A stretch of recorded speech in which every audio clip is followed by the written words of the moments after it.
Good day, everybody, and welcome to another edition of the Military and Foreign Affairs Network. I am your host, the voice of reason. Today, we are continuing our ongoing coverage of the war taking place between the Russian Federation and Ukraine. And as I start today, I need to warn Ukrainian sympathizers that today's news is not entirely good for the Ukrainian side. It's going to be very difficult for some of these Ukrainian content watchers to listen to what I'm about to say. It's going to be tough.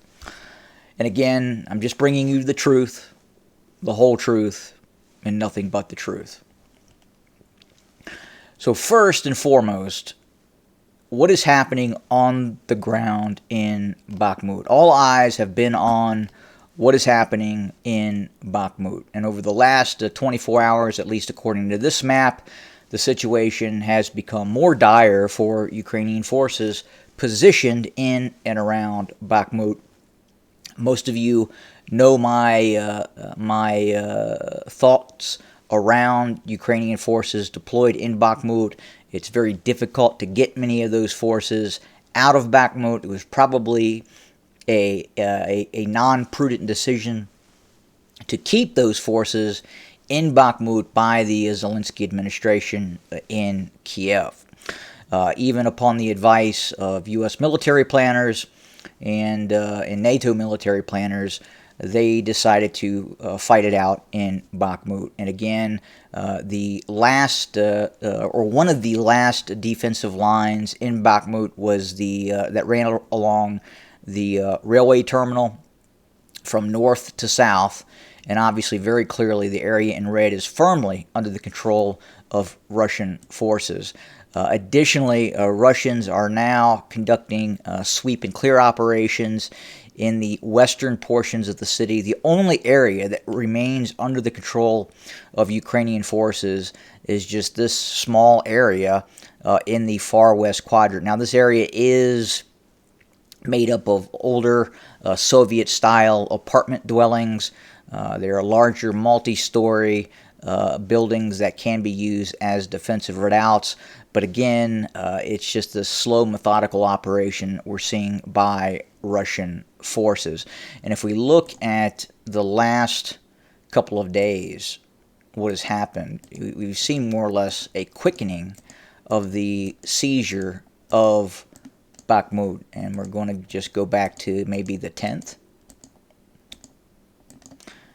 8th. And again, this is just several days ago. So the movement and speed and the collapse of Ukrainian defenses that remained in Bakhmut is rather significant. And again, we're just kind of speeding things up. And keep in mind, again, this is a Ukrainian-supported site. So in all probability, this is probably a little bit conservative in terms of Russian advances. So again, that's kind of where we sit today. The railway area firmly under the control of Russian forces, and then the final operation to take control of Bakhmut continues. But what else should worry Ukrainian forces at this point? Well, we are starting to see, and we have been seeing, the Russians starting to adapt to conditions on the ground. There has been a fairly robust air defense capability by the Ukrainians through the course of the war. And we have seen the Russians start to adapt to that very robust air defense capability by deploying glide bombs. We're seeing more and more use of glide bombs in long-range artillery to fix and destroy Ukrainian forces.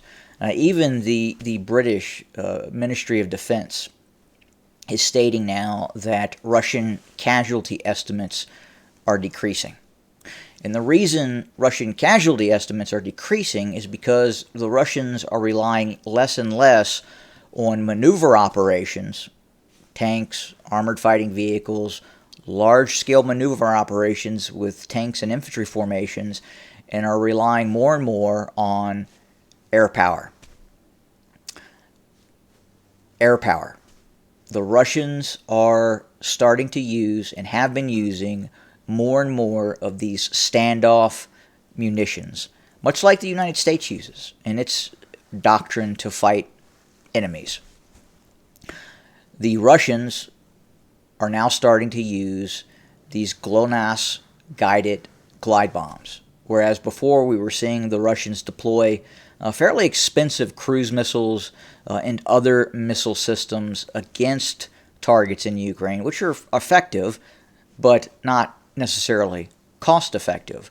We're now starting to see the Russians deploy these GLONASS guided glide bombs. Again, a Russian Su-30, Su-34, Su-24 is able to launch its bomb well behind 40, 50, 60 kilometers behind the line of contact. And then those bombs are then guided with the Russian version of GPS, GLONASS, towards its target. We observed recent activities taking place along the Dnieper River, where we observed Ukrainian forces attempt what could only be defined as a reconnaissance in force to cross the Dnieper River, and we very quickly observed Russian forces respond, especially Russian aircraft. Once Ukrainian positions were identified, the Russians were able to launch these guided glide bombs against Ukrainian targets. Now, we also saw direct low-flying Su-25s as well, going after targets with large air-to-ground rockets that were also used. But again, we're starting to see this change in dynamic from Russian forces, where we would see, again, large columns of Russian tanks, infantry fighting vehicles, and now we're seeing the Russians being much more cautious. They're using a lot more reconnaissance, using other assets to identify Ukrainian positions on the ground, and then launching air attacks against those positions. And I have a feeling, I believe that the reason we're hearing from the Ukrainian side talk about human wave attacks from Russian forces, we don't believe the Russians are using human wave attacks per se. But I think the reason the Ukrainians are discussing human wave attacks and some of its propaganda footage and videos and some of the narratives that it's putting out, I believe they're trying to give the prospective Ukrainian recruit draftee into the Ukrainian military the idea that they are going to be directly fighting a Russian soldier, that they're going to physically see the Russian soldiers that they are fighting. And in some cases they do. But if you're a Ukrainian soldier on the ground right now and you become a casualty, the vast majority of Ukrainian casualties right now are being caused from long-range artillery and aircraft ordnance. That is what right now is causing casualties in the Ukrainian military. So if you're a prospective Ukrainian draftee being inducted into the service, or you are a volunteer, and you are told that, or you hear that in all likelihood you're never even going to hear the bomb that takes you out. There's a high probability that the building that you're in, the car that you're in, the vehicle that you're in, the tank that you're in, the APC that you're in is going to be attacked by artillery, and you're never even going to know what hit you. That's very disconcerting. Most soldiers want to know, look, if I bite the bullet, at least I'm engaging the enemy. I can see the enemy possibly, or I'm in contact with enemy forces. That's not what's happening. In a lot of these engagements, the Ukrainian forces simply, they just die in place, unfortunately, for those soldiers. And again, it also is indicative of Russian casualties as well. The Ukrainians have some very advanced artillery systems that have been provided by the United States, by NATO partners, handed over to the Ukrainians, and the Ukrainians are using those systems fairly effectively. But what differs between the two sides is the amount of artillery being used. Again, Russians have that capability that exceeds Ukraine. And then aircraft.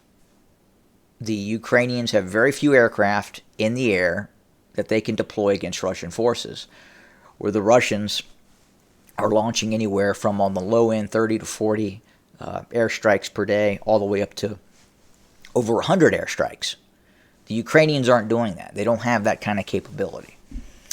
So again, when you hear that narrative about human wave attacks of Russian forces, in all probability, it's not the case in terms of what we're seeing on the ground. The vast majority of casualties on both sides is being caused by artillery, indirect fire systems, and even more ominous for Ukrainian forces, again, are the use of these glide bombs that are now being used by Russian forces. So that's where we kind of set for today. It's interesting to see how the narrative around the river crossing operation on the Dnieper River is going away rather quickly. Again, it was not, as we had talked about yesterday, it was not a large-scale bridgehead by the Ukrainians directed towards the town of Oleshki.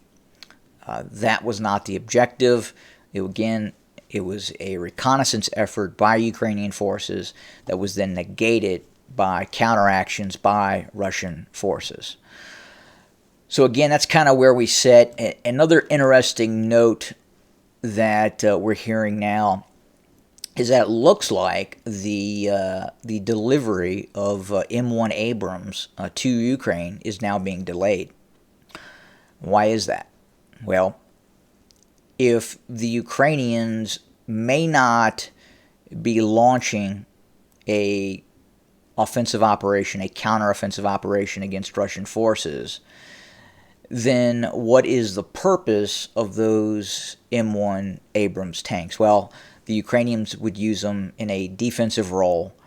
And in that defensive role, given what's happening now, given the changing dynamic in uptick in Russian use of air power, it's highly likely those Abrams tanks would be subjected to, again, long-range artillery attack, multiple launch rocket systems, very precise fire, and ground attack or air-to-ground attacks by Russian aircraft.